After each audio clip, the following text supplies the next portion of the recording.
Hello and welcome my dear students. English HSC Maharashtra board का paper हो चुका है। बहुत सारे लोगों के रिएक्शंस अलग अलग आए। मिक्स की बहुत टफ पेपर था, कुछ पार्ट इजी था, कुछ हार्ड था।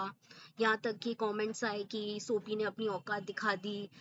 डॉक्यूमेंट्री फिल्म रिव्यू करके गए थे, film review and documentary film, और यहाँ तक कि नाम दे दिया। But having said that, paper भले ही टफ हो, but it's a part and parcel of your life. Don't lose hope. Prepare for your further examinations. आपने अटेम्प्ट किया है तो भी मार्क्स मिलेंगे, रिलेटेड लिखा होगा तो भी. So don't lose hope. And it's a theoretical paper. So let's review your paper कि कैसे questions थे और उसके answers क्या हो सकते हैं. Now first जो आपका passage था, it was about the cop and anthem. तो first question था, complete the given diagram expressing Sophie's journey. Now ये जो ट्री डायग्राम था, फर्स्ट उसने सबेथ एंथम्स लिस्ट सुना, तो उसको आपको पैसेज से ही ढूंढकर लिखना है. फिर क्या हुआ? तो पैसेज से you can write down a sudden and wonderful change in his soul. Right, किसी ने सेम एग्जैक्ट वर्डिंग नहीं लिखे होंगे, sudden change in his heart लिखा होगा या इंस्पायर्ड. It is okay. देखो कि थियोरेटिकल पेपर है, बट टेक्स्ट बुक पैसेज के रिलेटेड लिखना है. पैसेज में से ही ढूंढ के लिखोगे तो well and good. Then transformation after listening, और फिर क्या हुआ? अरेस्टेड बाय पुलिसमैन और he decided to change his life. Okay, next second question था, Soapy's earlier life was much different from his present life. तो आपको हाईलाइट करना है difference.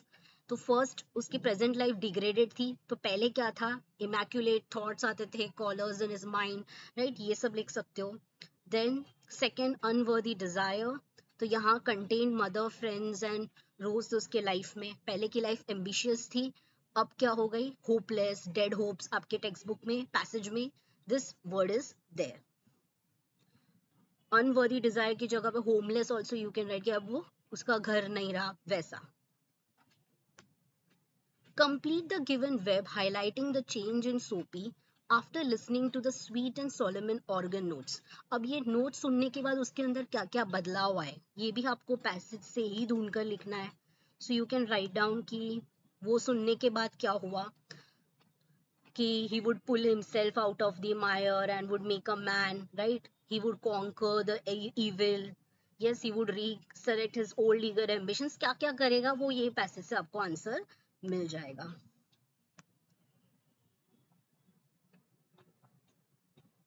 Then comes your personal response question. Now this you have to write on your own, so it can differ. आगे, do as directed. Grammar questions. A fur importer had offered him a place as driver. आपको correct answer मतलब tense, past continuous tense बताना है. तो past continuous में क्या आता है? was और were and verb in ing form. तो आंसर क्या होगा? सी. A fur importer was offering him a place as driver. He would be somebody in the world. Now आपको यहाँ करेक्ट मॉडल ऑक्सिलरी बताना है, which shows certainty. certainty के लिए क्या आता है? will. ओके, शुड किसके लिए आता है? एडवाइस के लिए, right. Might, probability, possibility, less मतलब रिमोट पॉसिबिलिटी हो. मस्ट, कंपल्शन है, तो obvious answer will be B. He will be somebody in the world. Next, find the antonym. Now antonym मतलब ऑपोजिट ढूंढना है, बट वर्ड्स टेक्स्ट पैसेज से ही होने चाहिए. तो डिफीट का होगा कॉन्कर, मूविंग का stand still.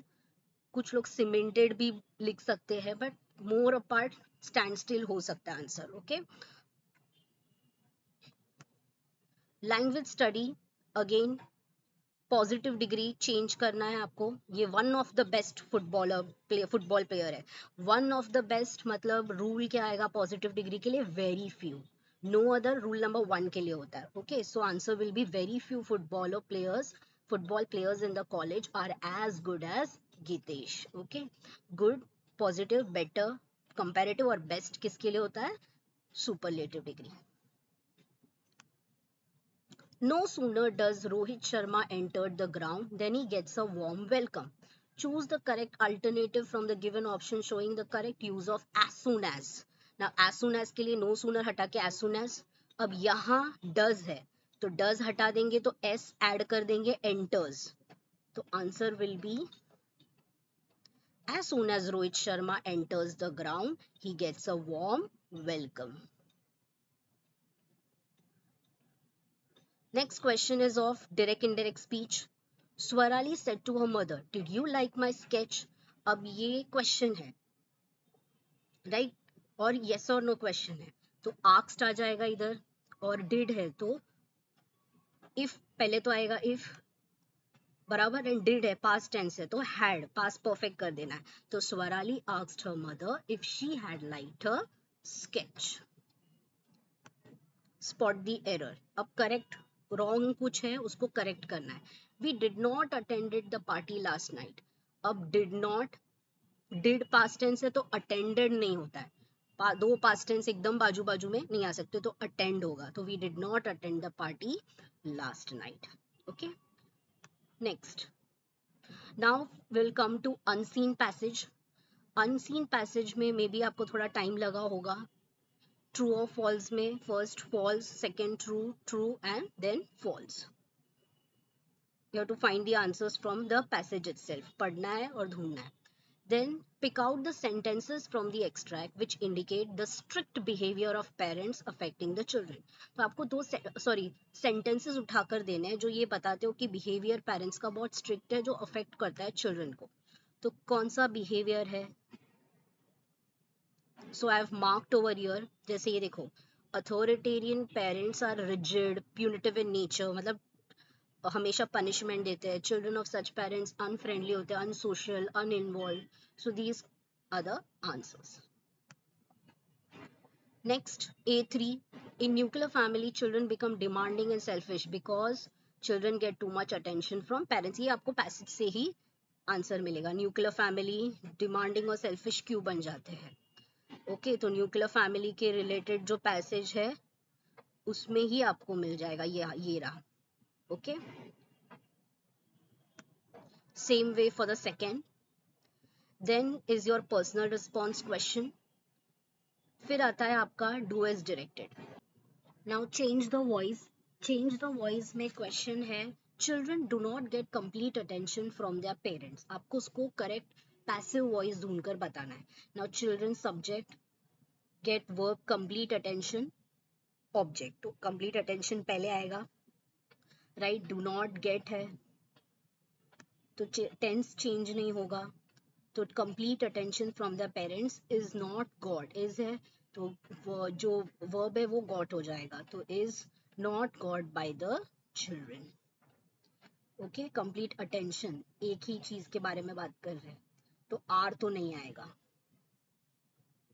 Then next question, authoritarian parents are rigid and punitive in nature. आपको WH question correct find out करना है. तो कैसे अथॉरिटेटिव पेरेंट्स जो है वो नेचर में होते हैं. कैसे मीन्स हाउ. तो हाउ ये सी या डी हो सकता है, बट हाउ के बाद इमीडिएटली हेल्पिंग वर्ब आता है और क्वेश्चन में हेल्पिंग वर्ब है आर. तो how are the authoritarian parents are in nature. तो ये वाला करेक्ट होगा, D. Then find the synonym. Synonym मतलब same meanings. Impress, influence, closely word यही हो सकता है. क्लोज, इंटीमेट और near. Then summary writing, mind mapping भी आया था ऑन कॉम्पिटिटिव एग्जाम्स. तो hope you have done this. Competitive exams के ऊपर जैसे मेडिकल, इंजीनियरिंग, फिर आप उसके ब्रांचेस बनाओ, उस तरीके से कर सकते थे. काफी इजी टॉपिक था. Then comes your poem section. Now poem में first question, select and write the two statements from the given list which justify the theme of the poem. तो ये passage के related theme क्या था? The routine of the father is explained and the father is lost in his own thoughts. Complete the given points about the problems and difficulties जो father ने face की. Food के related तो हमें पता ही है. He eats stale chapati and he drinks weak tea. और response क्या था बच्चों का? Refuse to share jokes and secrets. तो ये line आनी चाहिए आप as a answer. Then again personal response question. फिर identify and explain the figure of speech in the following line. Man's estrangement from a man-made world. Now here man word repeat हो रहा है तो repetition. M alliteration. Both are correct. Appreciation आया था on Indian weavers. Writing skill section. Again review writing I suppose थोड़ा hard लगा होगा तो I already told you in your paper pattern discussion कि सेकेंड ऑप्शन आप चूज कर सकते थे as an appeal. Then comes your novel section. Novel में complete the activities given below as per the instruction. Match the column. Dominant literary genre का answer है novel. History of novel आएगा 2000. Lady Murasaki शिकिबू, ये तो बार बार हमने अपने videos में भी whenever I use to teach history of novel तो तभी भी फोर्स किया था कि ये वाला question is important. Lady Murasaki Shikibu क्या है?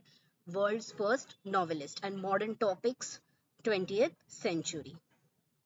Then comes your next question. 18th century people had little interest in romance and tragedy. Okay. Same way इसके answers ये है. Then is your question related to 4.2.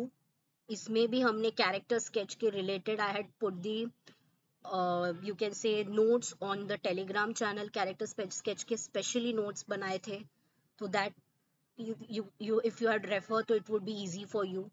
फिर third 4.3 के related and fourth जो था question 4.4 के रिलेटेड.